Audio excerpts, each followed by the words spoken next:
Thanks. All right, we will call to order Bedford Township Board of Zoning Appeals meeting for May 5th, 2021.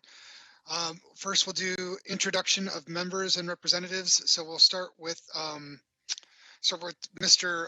Dersch, and we'll go through the members, and then we'll go through the staff. Kyle Dersch, Vice Chair.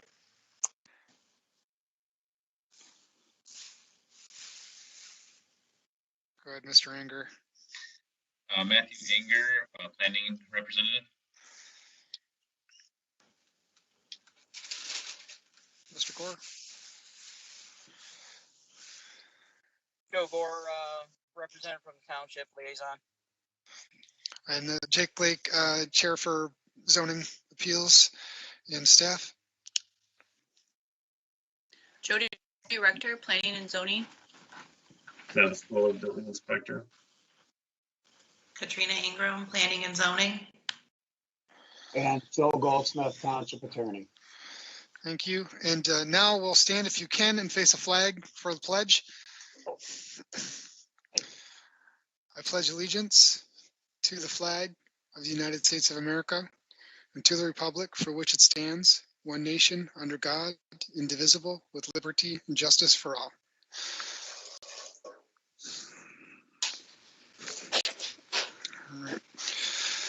All right. Ms. Rector, if you would please call the roll. Yes. Mr. Gore. Here. Mr. Anger. Here. Mr. Dersch. Aye. Mr. Wilson. Here. And Mr. Lake. Here. All present. Thank you. We'll move to the next item. That's the approval of tonight's agenda. Could I get a motion for an approval of the agenda? I will make a motion to approve the agenda for tonight's meeting on May 5th. I would second that. All right, we've got a motion and we have support. All in favor, please say aye. Aye. Right. Aye. See, there's none opposed. Move on to approval of minutes of our April 5th, 2021 meeting. Are there any motions to approve the minutes of that last meeting? I make a motion that we approve the minutes of the April 5th meeting as presented. Support. All right, all in favor, please say aye. Aye. Aye. All right. Aye. All right, we have none opposed. And we'll move on to new business. First, we have a public hearing for the appeal of Mr. Albert at 1196 West Smith, requesting a plus or minus two foot height variance and a plus or minus 640 square foot area variance to construct an accessory building. Would anyone like to make a motion? We open the public hearing. I'll make a motion to open the public hearing.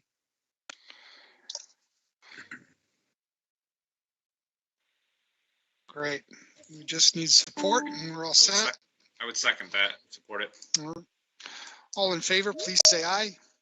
Aye. Aye. All right, we have none opposed. So we'll have the public hearing open. Ms. Rector, if you wouldn't mind giving us a quick rundown.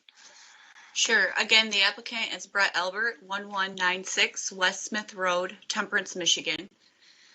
Parcel number 5802-570-04200 on 0.487 acres, R2B single family residential, seeking a plus or minus 2 foot height variance and a plus or minus 640 square foot area variance.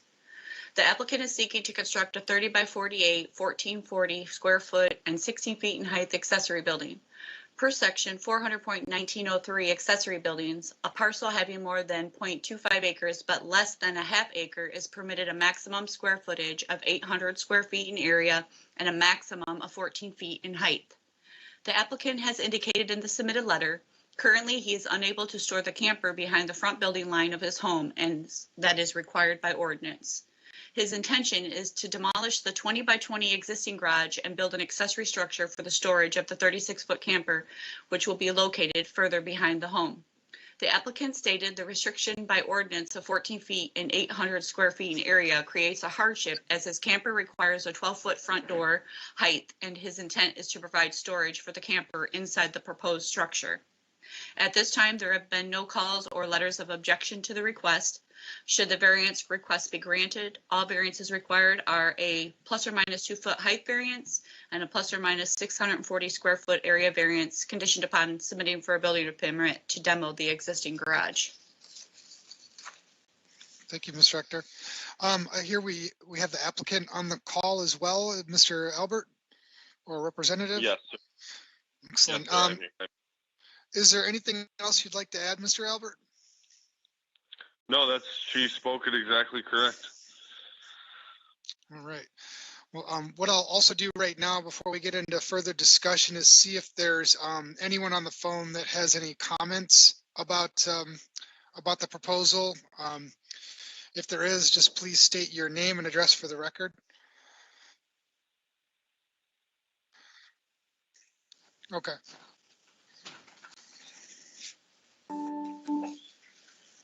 Thank you. Hello, if you're on the call to make comments on the accessory building on 1196 West Smith Road, if you would please state your name and address for the record, and we'll add your comments here for the public hearing. I'm the architect for Mark Ellsworth, and I'm with item number D. Okay, we are not to there yet, so we'll hold off. Is there? Yep. Okay, all right. We'll be ready for you in a little bit. Thank you. How long do you think? Hard to say. If you're watching on George, I think you watch on YouTube, right? If you're watching there, you'll be able to tell when to call back in. Okay, all right. I'll try and figure that out. All right. Okay, thank you. Bye-bye. Thanks, George. All right. So seeing that right now we have no public comment, are there any questions for the applicant from the board?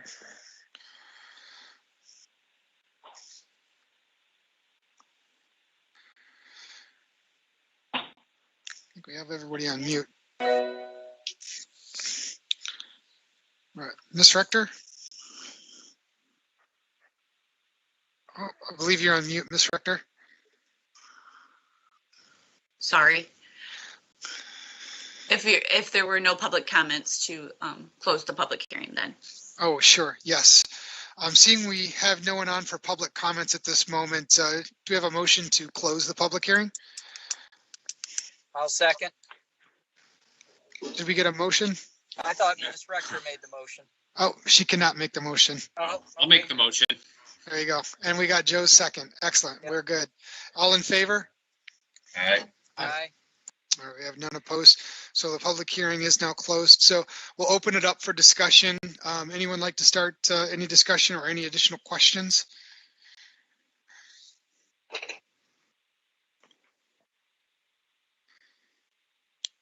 If not, I can get the ball rolling here. So I read through the details and looking at what was proposed here. And I will tell you guys, I'm having a little bit of trouble trying to figure out the practical difficulty here. A couple of pieces that I want to bring about here. So one, there is a camper that we want to park behind the building line because that is the ordinance currently in the township. And the applicant is unable to do so because there is a building in the way.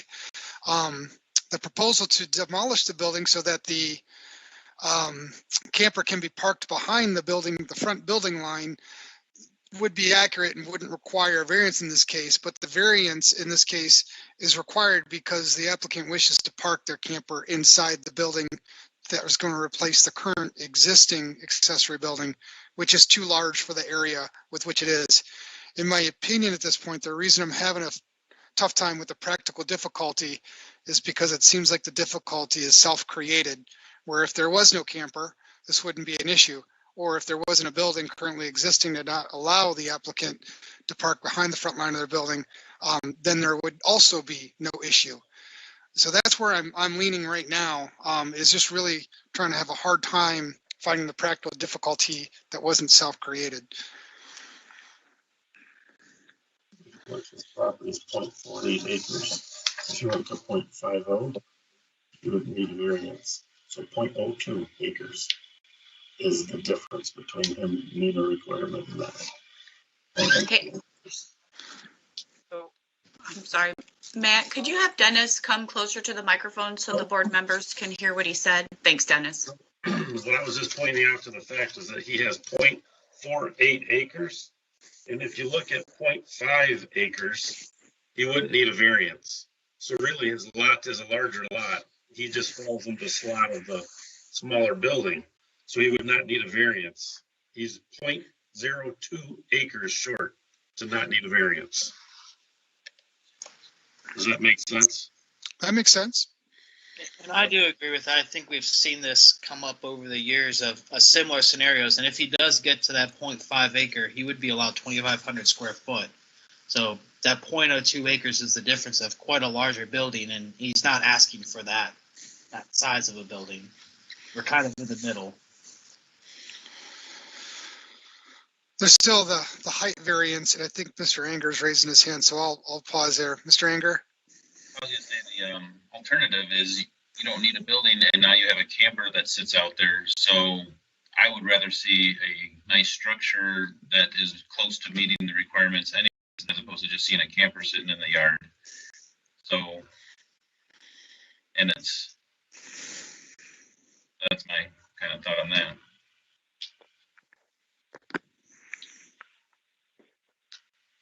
And I agree. A lot of what will help me here is it's going to be primary storage for the camper, but there will be enough room to also store. I have a Bronco that's currently sitting in the backyard. That would be a nice. I'm sure my neighbors would enjoy if that wasn't sitting in the yard either.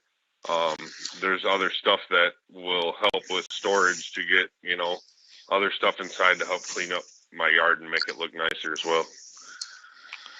Thank you. Mr. Gore? yeah, when I looked at the, not only the site plan, but the photos, and he's got more than enough room, what it appears to, because you only need a 5-foot setback from the property line. He's got 10 foot where he wants to go. And he's got, I think it was almost 40 feet from the main structure of the home. And he only needed, was it 20 from the main structure? 10. So he had more than enough room. So he's just looking to go 2 feet higher. So I'm okay with it, especially since now here he only has 0.02 of an acre, and he would not need a variance at all. That's nothing. Mr. Dersch? I'll add in on the height difference as well. I mean, we see this come up quite a bit as well, where the way the ordinance is written in terms of height, you can't park a recreational vehicle inside the structures based on that limitation to get a door that's tall enough based on the construction. So this is almost a fairly common instance we're seeing a lot of based on folks wanting to park their expensive stuff inside, which is respectable. Yeah, and I think I agree with the height piece. That wasn't too much. What I was looking at was the square footage you would be allowed with the size of the lot, and it seemed almost double the size in my opinion. But being 0.2 acres, that's a piece that I wasn't paying attention to. And I'll be quite honest, the 0.2 acres doesn't really bother me being below that requirement by such a small margin. Mr. Wilson? Yeah, I would tend to agree on the practical difficulty side of things when you were saying that. I mean, I agree it's kind of self-imposed, but when you look at just practically, it does seem to make sense. All the other things, the setbacks, the size, you'd want. Otherwise, you'd be looking at what maybe to stay in within ordinance, you'd have to do something like a 20 by 40 or something like that, and you'd still have to have the height variance, and that wouldn't leave any room to clean up the other things. So from all practical purposes, it seems to make sense to me. But I would tend to agree with your first comment on the practical difficulty.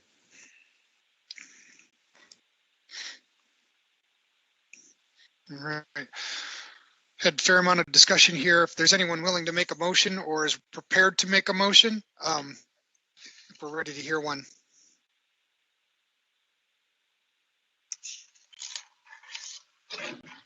I'll make a motion. I make a motion that we, sorry, I got papers.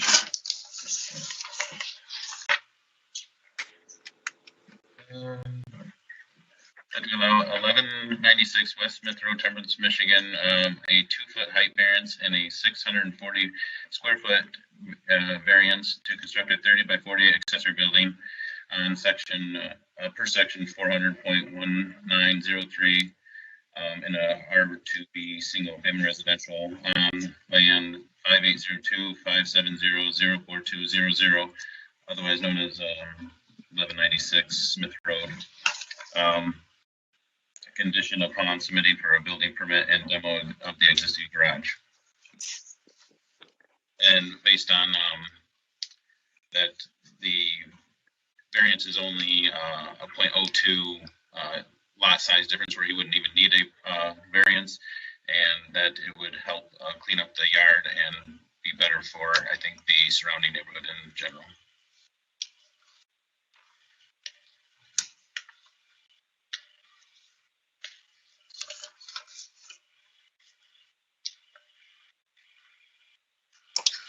If there are no friendly amendments from the team, I'll go ahead and support that as stated.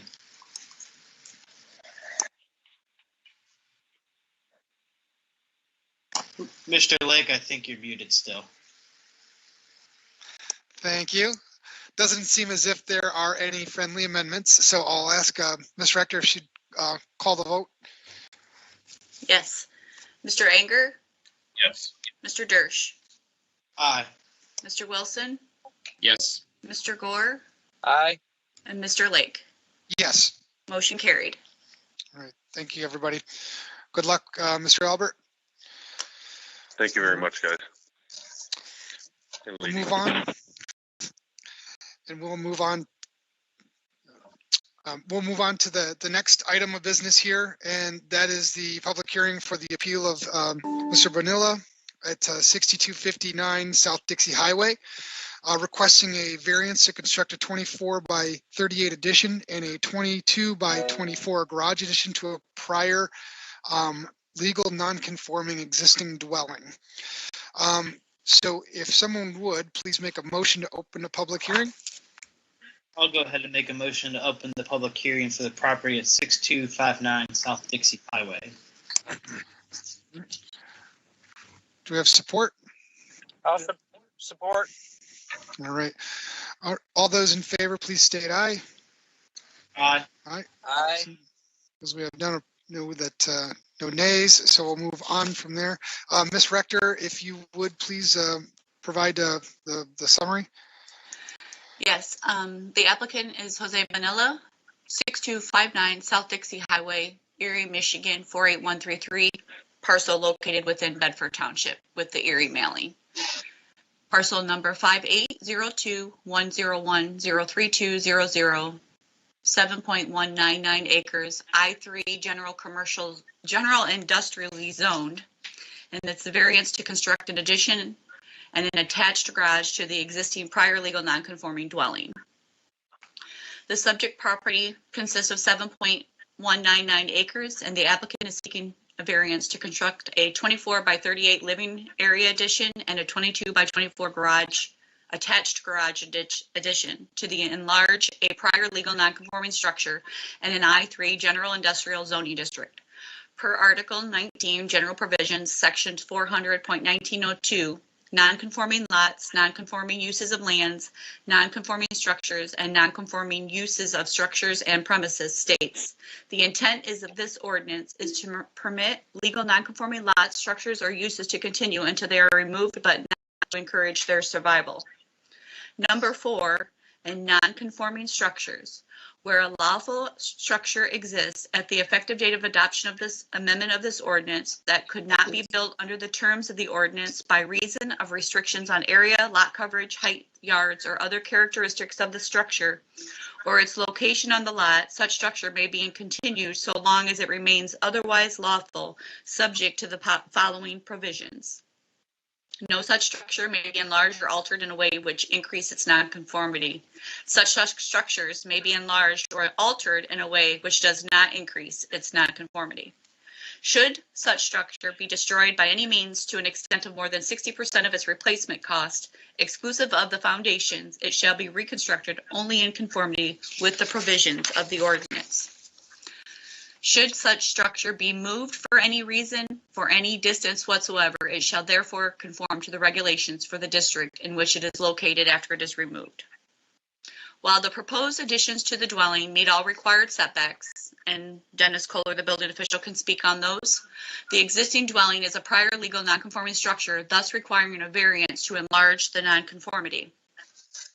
The Bedford Township zoning ordinance was adopted in 1977. The applicant has indicated in the submitted letter the home was built and used as a residential home since the 1920s, and the adjacent uses have been living in harmony to the South Monroe County water supply system and North Great Lakes excavating, previously Jim's Garage.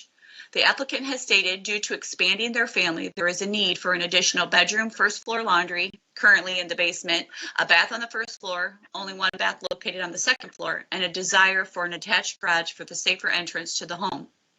The applicant has stated a residential use is the best use of the property due to the halfway creek on the south side of the property, ravines, and topography of the land. And I did include a map with that. At this time, no letter or calls of objection have been received. When the information was sent out, since that time we did receive a call. The person did not voice opinion for or objection to it, just had inquiries of what the request was. Should the variance request be granted, the variants are a variance to construct a 24 by 38 living area addition and a 22 by 24 attached garage addition to enlarge a prior legal nonconforming structure in an I3 general industrial zoning district. Thank you, Ms. Rector. Do we have the applicant or somebody representing the applicant on the phone? All right. Mr. Divert, if there's anything else you'd like to add to what Ms. Rector had stated? Just the hardship is the fact that there is only one bathroom. It's upstairs, and because of the addition to the family, again, they do need an additional bedroom space. And when guests or grandparents come over to help take care of the new little baby, they have a hard time second floor bath. So that's the main reasons why they want to do the addition and continue to stay on the property that's been residential for as long as that home's been built. Thank you, Mr. Diver. Mr. Welling, it doesn't appear we have any other calls on the line right now that want to comment on this. Okay. If we don't have anyone out there for a comment that has called in at this point, I'll look for a motion to close the public hearing.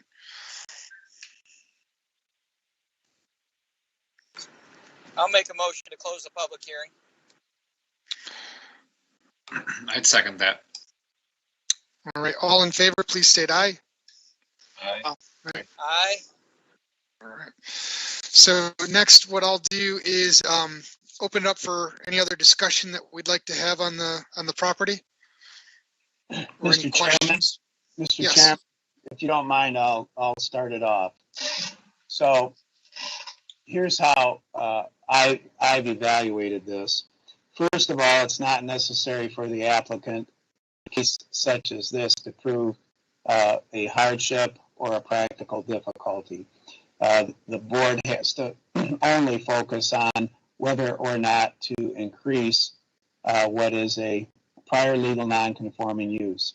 Most often you see these situations where there is a commercial use or an industrial use that pre-existed the zoning ordinance that you now find in a residentially zoned district, which is somewhat incompatible with many residences that surround the area. So this is somewhat unusual because you have a larger parcel that's historically been used for residential purposes since 1920 or thereabouts. So this board is vested with the exclusive jurisdiction to enlarge prior legal non-conforming uses or prior legal non-conforming structures. It's the only board in the township that has the authority to do that. And although it is public policy to weed out, so to speak, prior legal non-conforming uses, sometimes that's just not practical based on the uniqueness of the situation. And I would say this is a fairly unique situation because when you look at the surrounding area, the fact that this is a larger parcel and some of the topography of the parcel, I think somewhat supports the applicant's request in this regard. The zoning enabling ordinance absolutely allows prior legal non-conforming uses and structures to exist in perpetuity, provided that they were legal at the time the zoning ordinance was adopted. We cannot eliminate prior legal non-conforming uses just by adopting a zoning ordinance.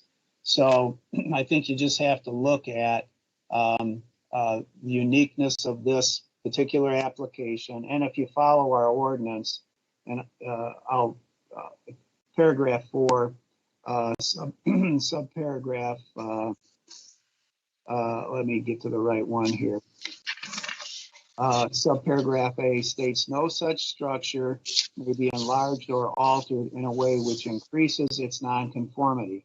Such structures may be enlarged or altered in a way which does not increase its nonconformity. So the use is certainly not changing. It's a single family residential dwelling unit.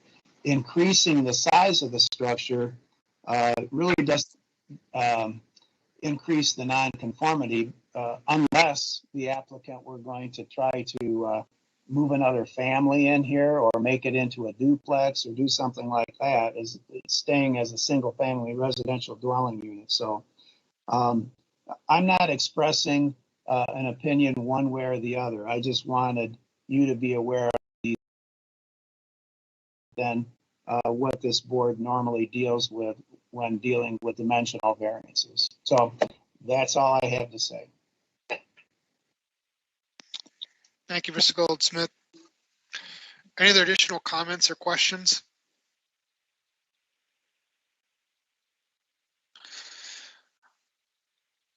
I can kick off one question, just a point of clarity here. So, I mean, Mr. Goldsmith, I think what you said resonated pretty well, but just to make this kind of clear and simple, the only issue here is that this is a residential dwelling in an I3 zoning. If it weren't for that, there would be no other really concerns or questions about adding on to this particular piece of property. That's accurate. That's accurate. It's a large parcel, and but for the fact that it is in an I3 district, which was created in or about 1977 when the zoning ordinance was adopted, that's the only issue you're confronted with. Okay, thank you.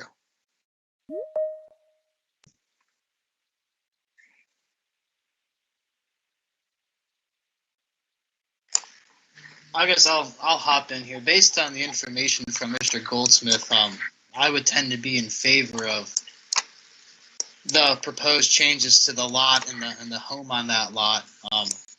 It is surrounded by business, but there is a heavy tree buffer on a very large lot, and then immediately across the street is complemented by additional residential homes. So I personally would lean towards being in favor of the variance that's been requested. I would agree with you, knowing that if this were a residential zoning, this would not be a conversation right now. He would already be working on permits and whatnot. Yeah, I would agree also. I think it's helpful, Mr. Goldsmith's explanation, his take on the fact that it doesn't appear that there's any addition to the nonconformity, right, in this case.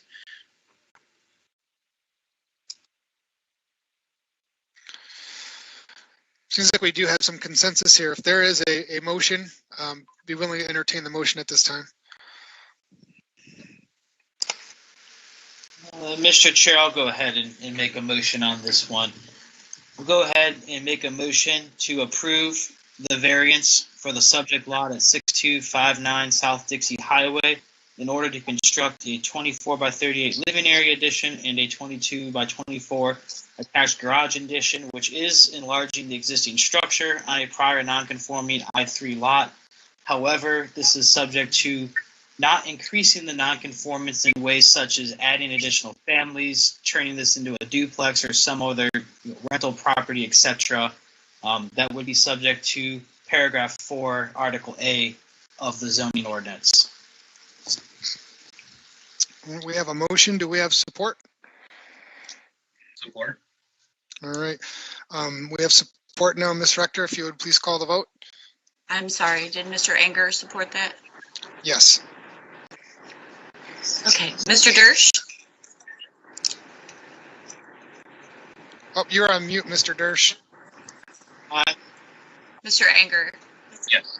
Mr. Wilson, Aye. Mr. Gore, Aye. Mr. Lake. Yes. Motion carried.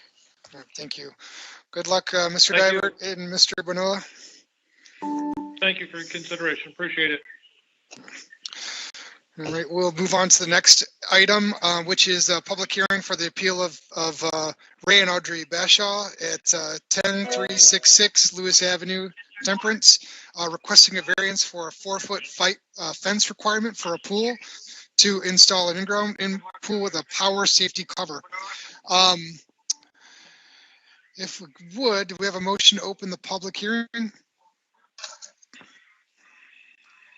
I make I a motion to open it. public hearing. Feels like we have a motion and a support. All in favor, please say aye. Aye. Aye. Aye. We're all approved here. So we have the public hearing open, Ms. Rector, if you would please provide a summary. Yes, the applicant is Ray and Audrey Bashaw, 10366 Lewis Avenue, Temperance, Michigan, parcel 58020012010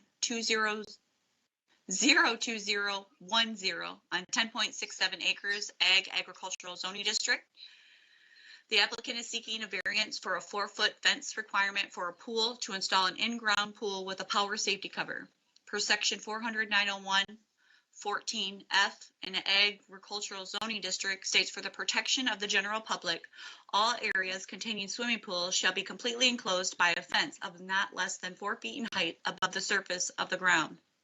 The applicant is seeking the variation from the ordinance requirement as per the 2015 International Building Code, Swimming Pools and Spa Code, Section 305 barrier requirements, and number 2 states swimming pools with a power safety cover that complies with the ASTMF 1346 provide an integrated level of protection against potential drowning through the use of physical barriers and warning devices.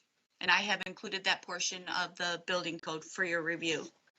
The applicant advised in his submitted letter that he's installing a lithium auto cover that meets the exception of Section 305 barrier requirements of the 2015 International Swimming Pool and Spa Code, thus not requiring the 4-foot fence by ordinance. At this time, no letters or calls have been received, and should the variance request be granted, the variance required is a variance of a 4-foot fence requirement for a pool to install an in-ground pool with a power safety cover as permitted by the 2015 International Swimming Pool and Code Spa Section 305 barrier requirements. Thank you, Ms. Rector. Do we have the applicant or a representative of the applicant on the call? Yes, I'm on the phone, Ray. Mr. Bashaw, is there anything you'd like to add to what Ms. Rector stated?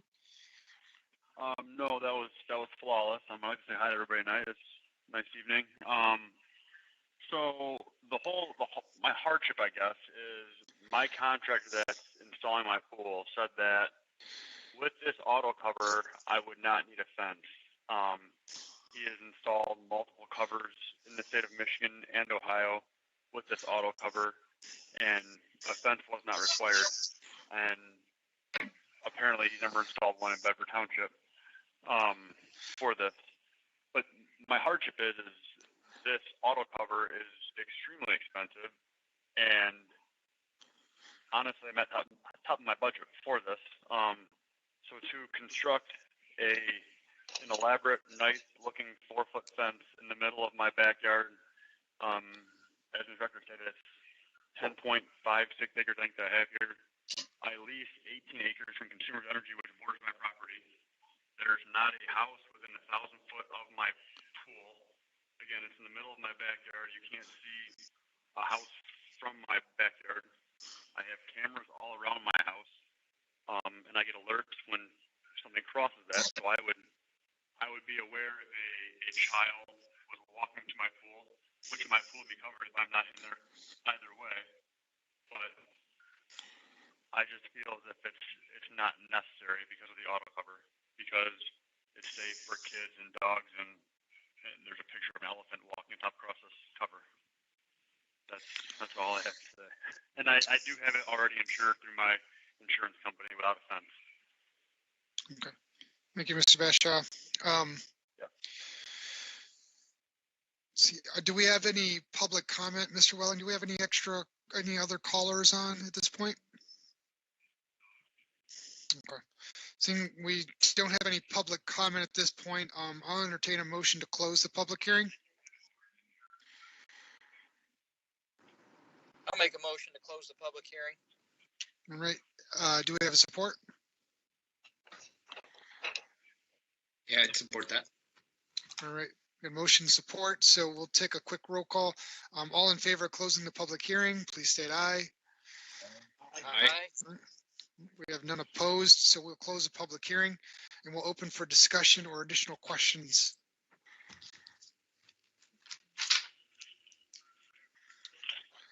I can start off with the question. I guess, I don't know if this is a Dennis question or somebody else, but looking at these auto covers, what I'm wondering is this particular device, the auto covers, are they basically too new to have been considered when our current ordinance was written? I'm not sure when the code changed to allow a safety cover to be part of the barrier requirements. But that it has been in the code for at least the last 25 years. I don't know when the ordinance went into effect for the fence around the pool. That would be more of a Tom or Phil question. But it is a local requirement that we have a fence. The state building code does allow the power safety cover to be that barrier. So that's where he's looking for the local variance. It does meet the building code, the power safety cover. Okay. So that's kind of my argument for this is I'm wondering, if our ordinance isn't as up to date perhaps as it should be in this instance, since we've got a state building code that would allow for it. I'm not aware of the international building codes. I'm not an expert there, but I did look it up a little bit, so tried to research it a bit to try to understand what that is, and I did find reference to that.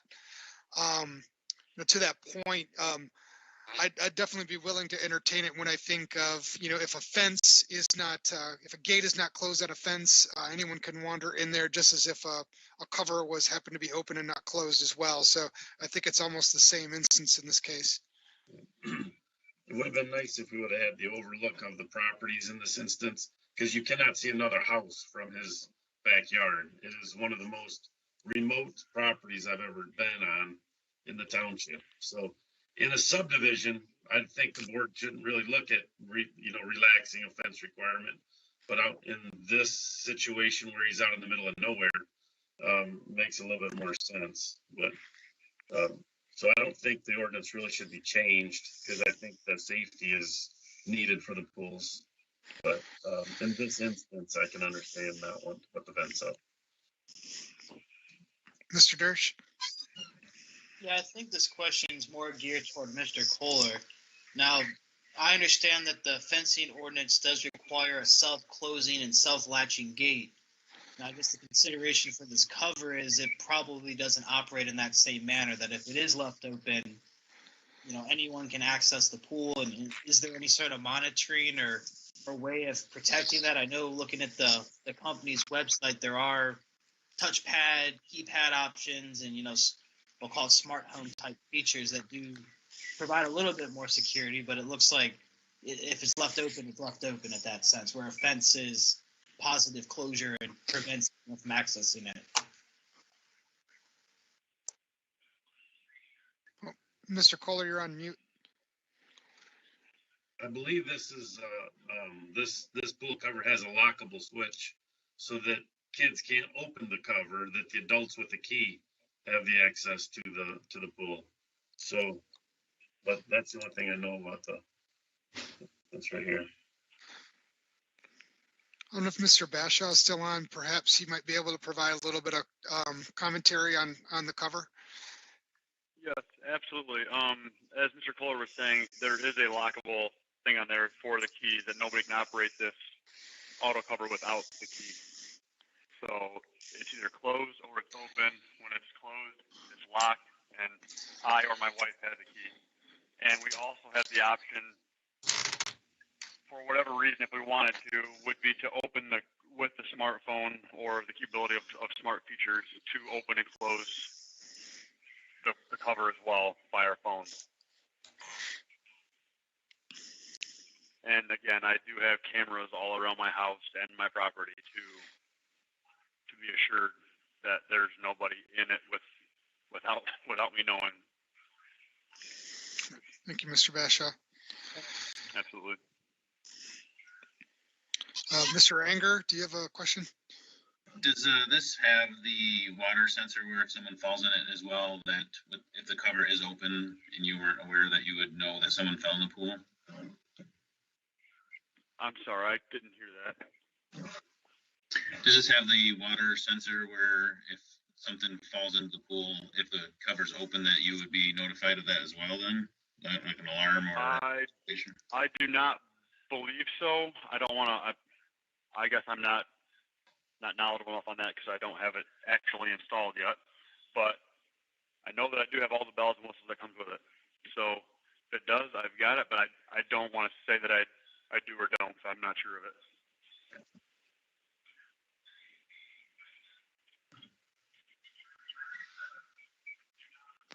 So I have another question for Mr. Kohler. If this is installed, I don't know if there's an inspection to ensure that it's installed correctly or it meets the code. Since it's not a township ordinance, I'm not sure what the protocol would be there. Well, we inspect many times when a pool's built. So we make sure it's bonded. It's actually a machine at the very end of the pool that actually is, there's a motor on it that actually closes it. So we do inspections on it before they put it in, then after we do a final. But I don't understand what the question is. No, you answered my question. Yeah.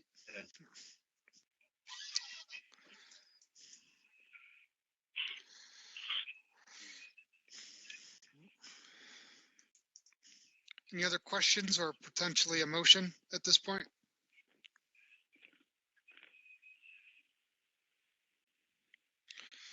Does seem we have some consensus at this point, seeing the remoteness of the property within the township.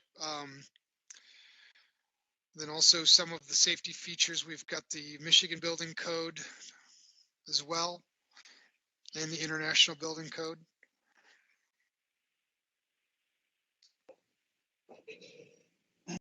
Mr. Chairman, if before a motion is made, this really is boils down to one issue only, and that's the safety issue.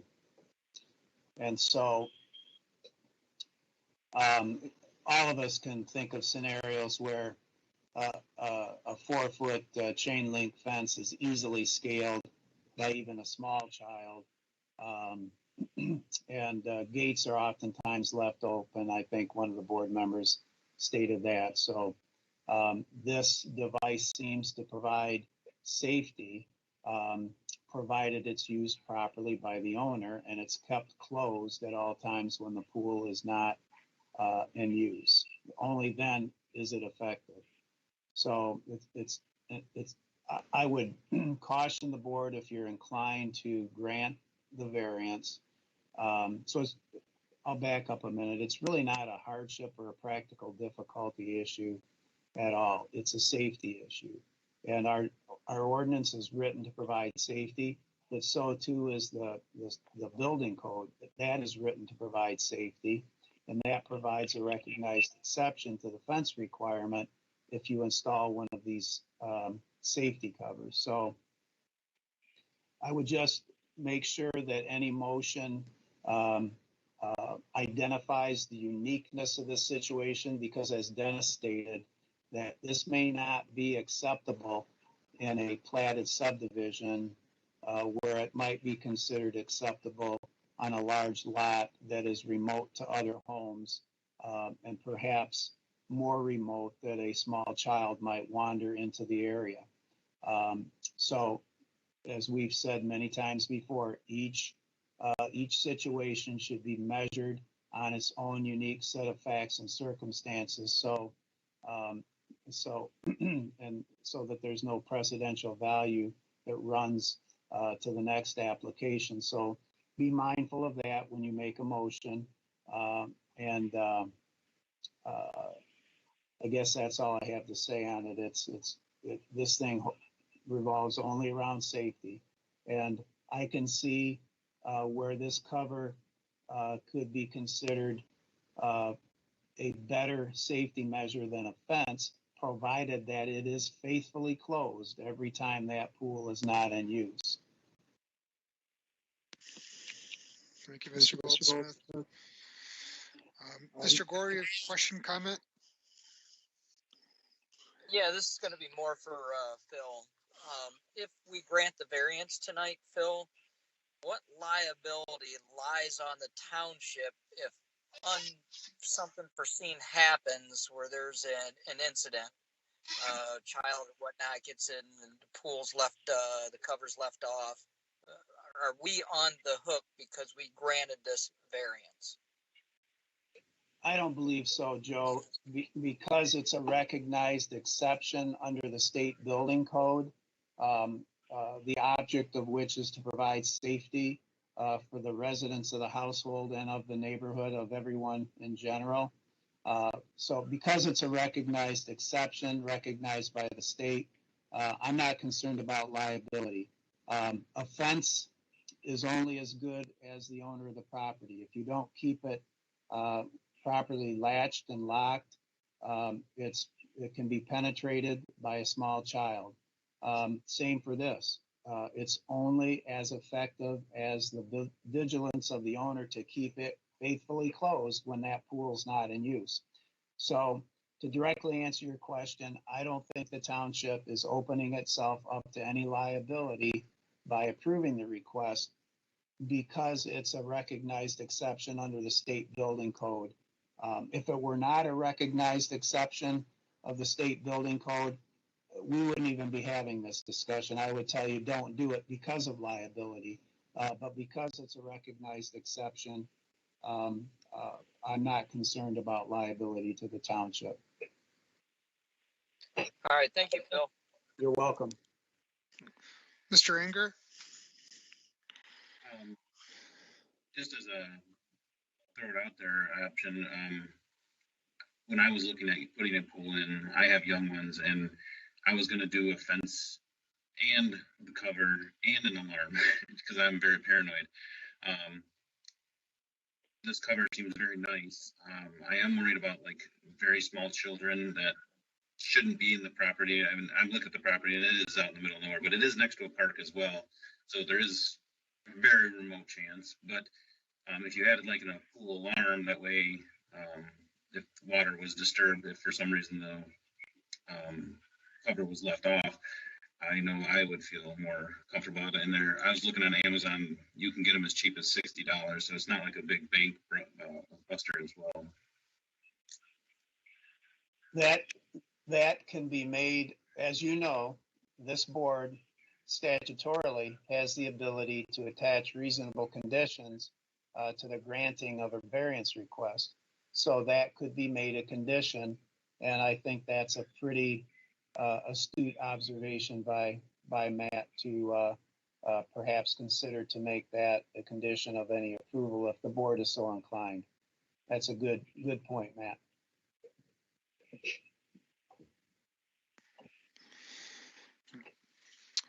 All right.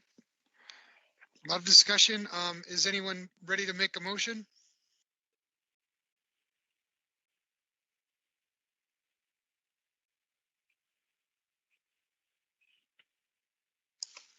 Mr. Chair, one last question, and maybe I missed it. This is a pool that's shaped in such a way that it will be covered completely 100%. There won't be any gaps in the cover or closure based on an irregular shape or anything of that nature. Am I on? Yep, go ahead, Mr. Bashaw. Yes, it's a 20 by 40 pool, and there will be no gaps whatsoever. And to alleviate anyone's concerns, I live in the middle of the woods.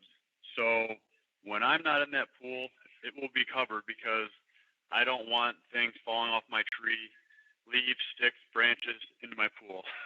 That's my biggest concern. And kids, obviously, for safety, I'm 100% behind you on that one. Obviously, that's the whole reason of the cover.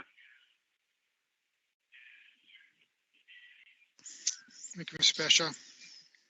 Thank you.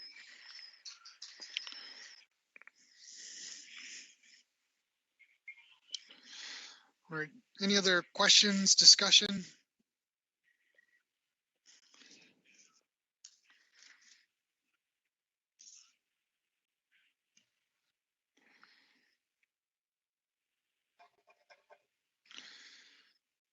If no questions or discussions, I think the board is prepared for a motion if someone is ready for a motion.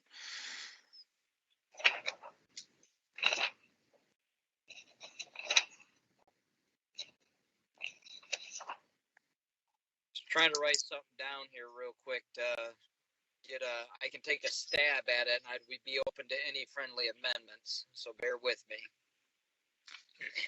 So I'll move to grant the variance of a 4-foot fence requirement for the property of Ray and Audrey Bashaw at 10366 Lewis Avenue, providing that they are, I guess, would use a swimming pool covered with a power safety cover that complies with ASTMF 1346.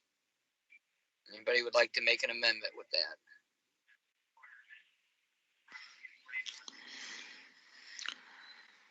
If there are no friendly amendments, we'll look for support. How about this as a suggestion for board members as an amendment to Mr. Gore's motion, that the the pool also be equipped with a sensor that could detect interruption of the water surface and with an audible alarm should the cover be inadvertently left off and a child enters the water, so that the owner would be aware of that. And also that the variance is being requested due to the unique circumstances of the area. It's on a large parcel. It's remote from other residential dwelling units.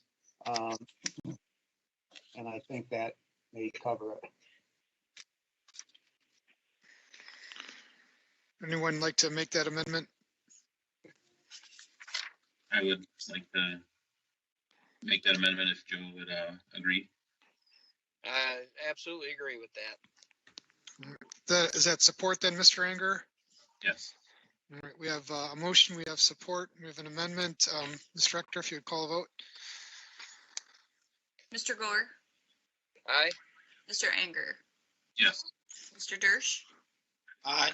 Mr. Wilson, Aye. Mr. Lake. Yes, Motion carried. thank you. All right, good luck, Mr. Bashaw. Thank you. All right, we'll move on to the next item of business, and that is the public hearing for the appeal of Quail Meadows LLC at 3909 Quail Meadows, Suite E in Lambertville, requesting a reduced parking requirement where full capacity hours of operation do not overlay in a multi-unit building. And it's basically the off-street parking requirements in a C1 local community zoning district. If someone would make a motion that we open the public hearing. I make a motion that we open the public hearing. I'd second that. Support. All right. All in favor, if you'd say aye, please. Aye. Sounds we have no opposed. So the public hearing is open. Ms. Rector, if you would please give us a summary. Yes, the applicant is Roger Mark Ellsworth, 1421 Winding Way, Owner is Quail Meadows, LLC, Dr. Lehman, 3309 Quail Meadows, Suite E. Subject address is 6650 Summerlin Lakes Road, corner of Smith and Secor Road. Current zoning C1 local commercial. Current use is a multi-unit building. We're currently located as Pinnacle I Group, and the proposal is for DeCapo Coffee. The unit is shown with a total of 5 units. Parcel number 5802-031-09007, approximately 2.119 acres.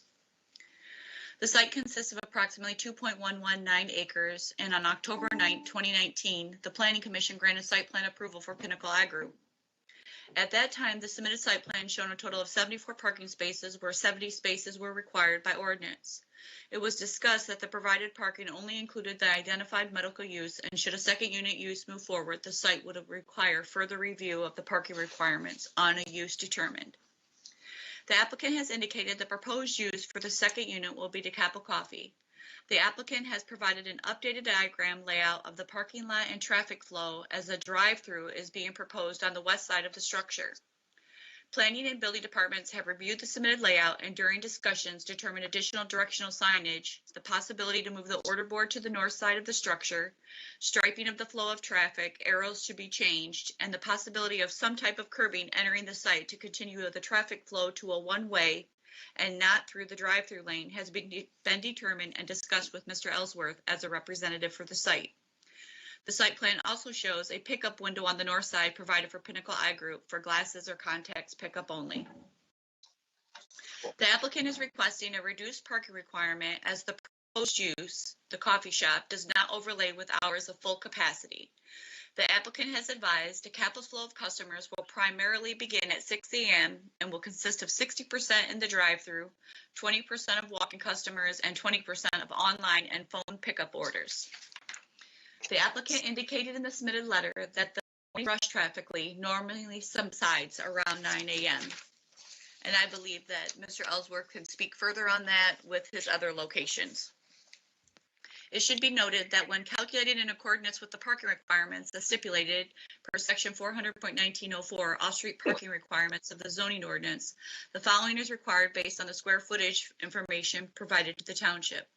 21 spaces required by ordinance for proposed second use, 16 parking spaces required per usable floor area as the second story seating and the patio is being proposed, and 5 parking spaces required for food preparation area plus 10 front to back spaces through the drive-through, which are provided on the site plan. Per section 419.04.7 off-street parking states that in the instance of dual function of off-street parking spaces where operating hours of buildings do not overlap, the Board of Appeals may grant a special exception. Per section 422, Board of Appeals jurisdiction number 3 states, permit the modification of the automobile parking spaces or loading space requirements where in particular instances such modification will not be inconsistent with the proposed and intent of such requirements. With the information that has been provided, parking spaces required for the site are calculated at 70 spaces for Pinnacle I Group and 21 spaces for DeCapo Coffee, for a total of 91, where only 74 total parking spaces are provided for the site. The applicant should verify the proposed 3 other units have been calculated within the overall usable floor space as approved by the Planning Commission for the Pinnacle I Group. If the board should desire to make a motion to grant the request to reduce the required parking, any motion to approve should state if there shall be a change in any uses or the use becomes more intense, the parking shall be recalculated.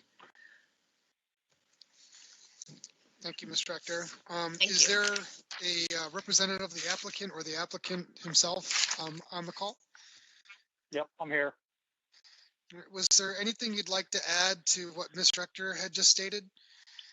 The only thing that is a possible change in talking to Scott is that curb would probably get in the way. We're going to put something against the wall so people don't run into the building. And the main reason for the sign on the north side is so that traffic flow, when it comes in, like Tim Hortons, they don't try to jam in and get plugged up on the road. So we're going to make people drive around so that they line up and go around the corner. There's no other way to navigate the sign like everybody coming into a point, if that makes sense.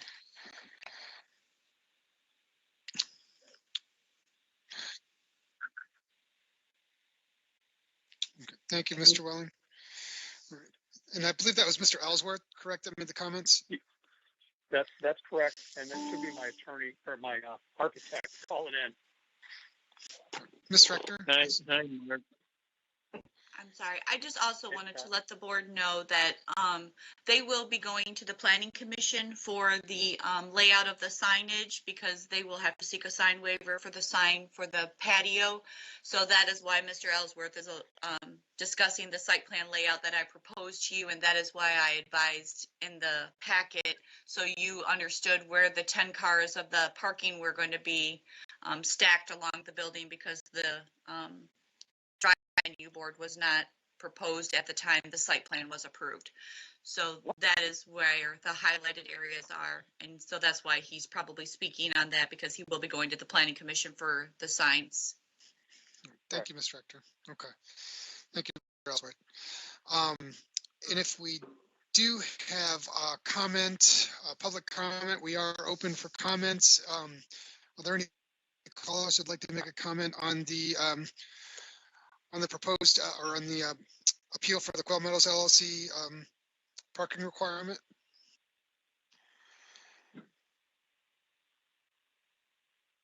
Okay. I believe, I remember the number from earlier. Is that the architect of the facility? Yeah, it's my architect, Scott Haycock. Yeah. He lives in I'm Bowling. Yeah, I'm in Bowling Green. We don't have Buckeye cable down here, so. Is there anything else you'd like to add to what Mr. Ellsworth has stated? I'm sure he's probably said what he needed to say, so I think we're, justified in asking for that request. Okay. Seeing that we have no other, go ahead, Hey, Jake, Mr. Let me add something that you guys don't see. There is a balcony in this coffee shop, and that's why we're putting the outside patio above, and that's going to help the overall, or it's going to actually create another way out of the top of the building. He just falls under, and the fire department is very appreciative of the fact that we're going to put a Z-back stairs getting out of there, and there's going to be a door between Pinnacle and my coffee shop from the upstairs. So there's a lot going on that you don't really see, but we're just worried about the outside. But that's why the importance of the balcony outside. It'll hold about 19 people, and it'll create a second exit egress from the building. Thank you. All right. Seeing that we have no other folks on the phone for comment, I'm going to look for a motion to close the public hearing. I make a motion to close the public hearing. We have support. Support. All in favor, please state aye. Aye. Public hearing is now closed, so we'll open for any discussions or further questions.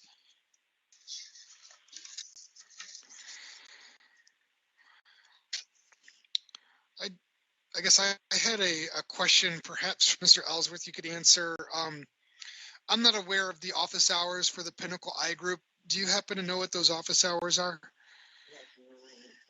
They open at like 9, and on 2 nights a week they're open till 7. In our current situation over on Lewis, and we're going to keep the Lewis Avenue location, but it works pretty good because when the liquor cabinet picks up, we slow down, and the parking lot's pretty full with us, so it's kind of a good working relationship between the two businesses, and I expect this to be the same way. Mr. Dersch? This question probably for Mr. Kohler or Ms. Rector. Was there a similar variance request for the other location on Lewis Avenue based on the size of that lot and the parking that's there? I don't remember any variance on Lewis and Stearns for parking. And I'm not sure, but I don't remember any discussion on that.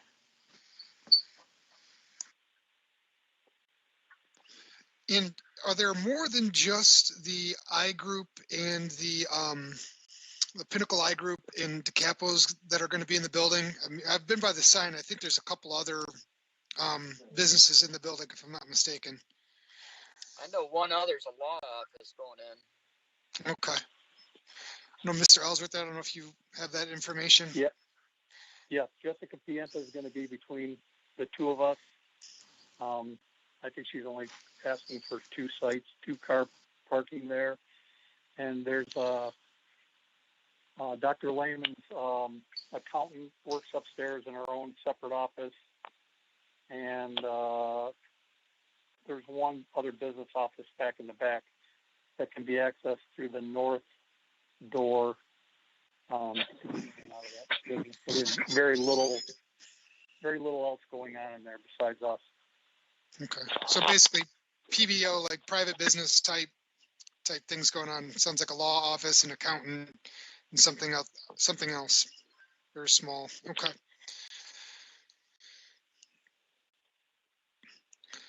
So it sounds like Pinnacle starts at about 9 o'clock, and that's about the time at which we start to subside from business at DeCapo's. And then Mr. Ellsworth, the assessment there of like that time you mentioned about 6 to 9 is really where we're most busy. Is that based on data at the current location there on Lewis Avenue? Correct. And we get extremely busy on the weekends, and Pinnacle is closed on the weekends. So, that's basically, it's a perfect match between the two of us. Okay.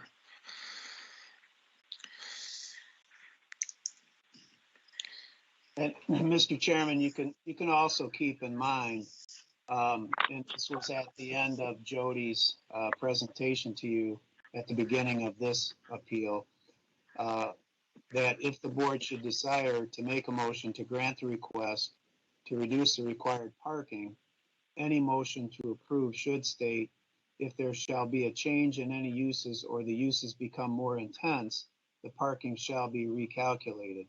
So I probably would change that to say, if there shall be a change in any uses or the uses become more intense, the parking may be recalculated depending upon the intensity of the use, rather than to use the word shall. That's just a suggestion that I have.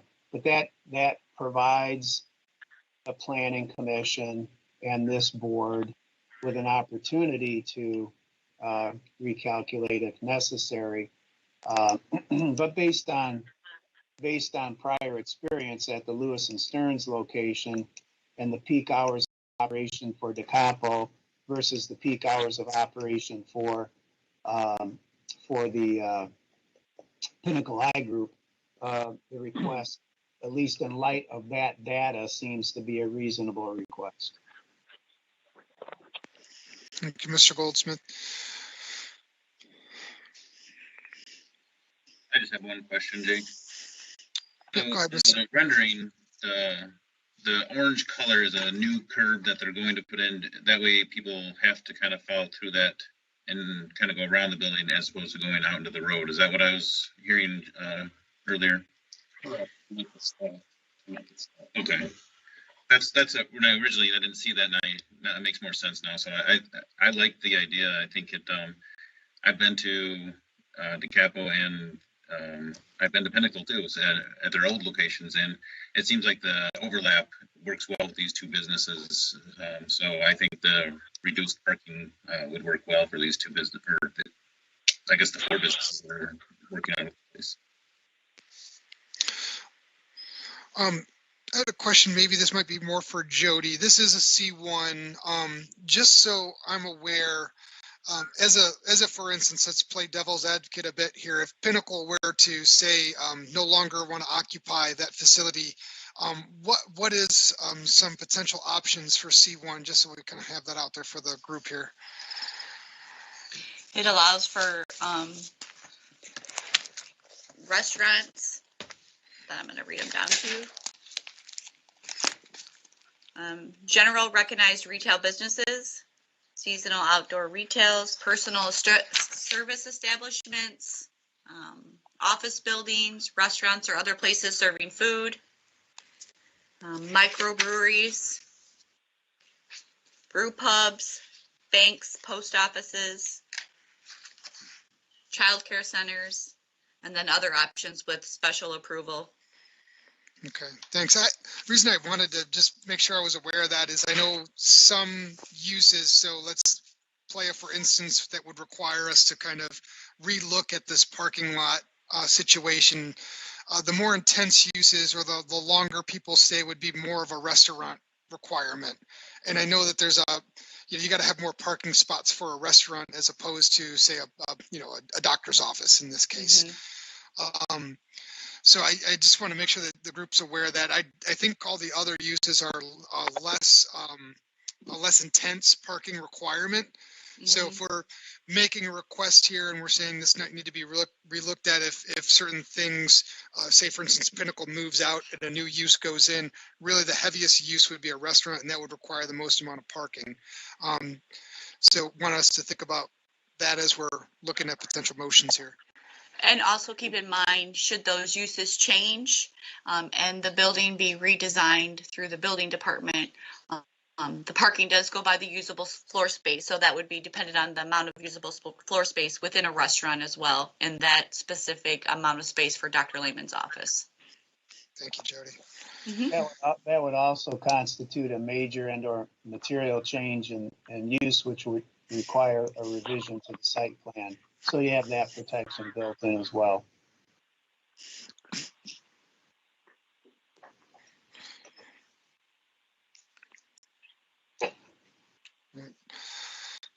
If anyone's prepared to make a motion, I think we're ready to hear one.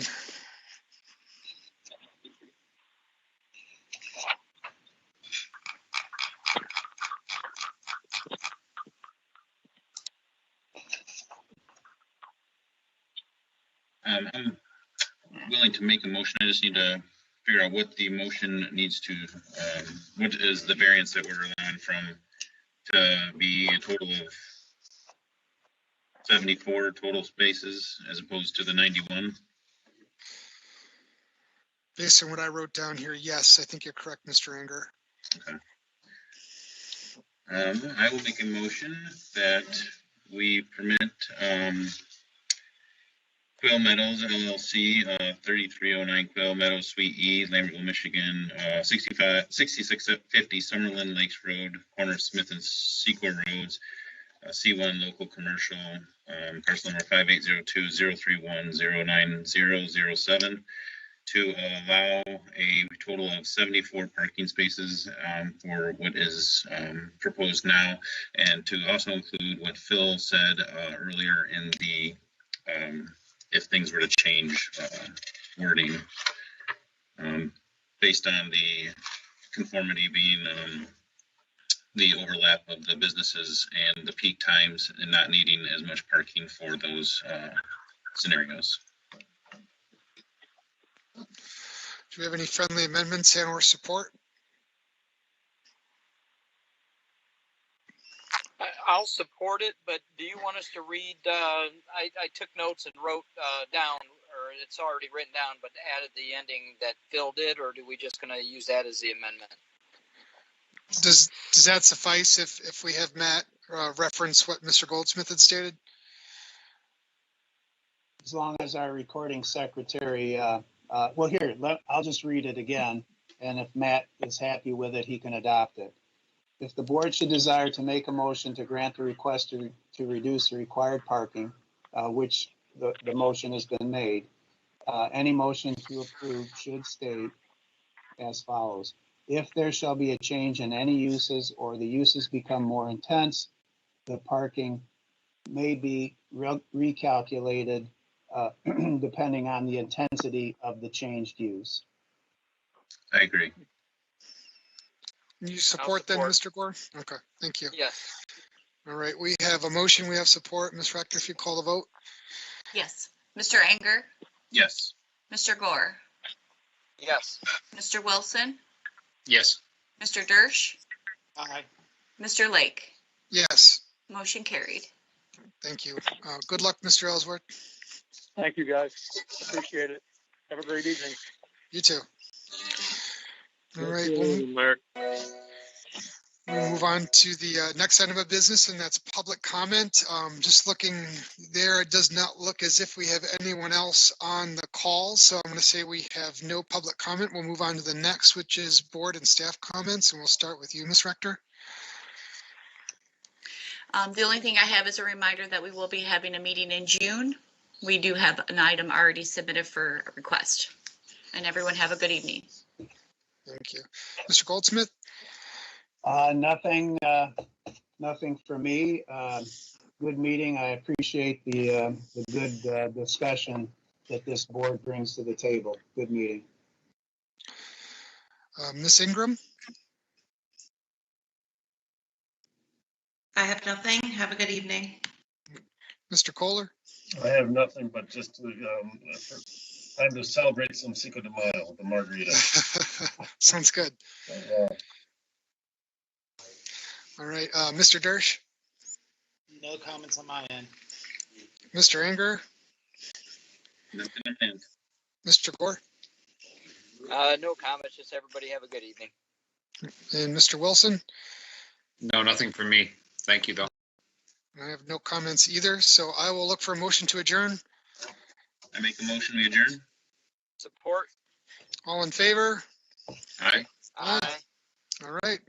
Meeting's adjourned. Thank you, everybody. Have a good night. Thanks. Have a good night. Have a good evening. Yeah. Thank you.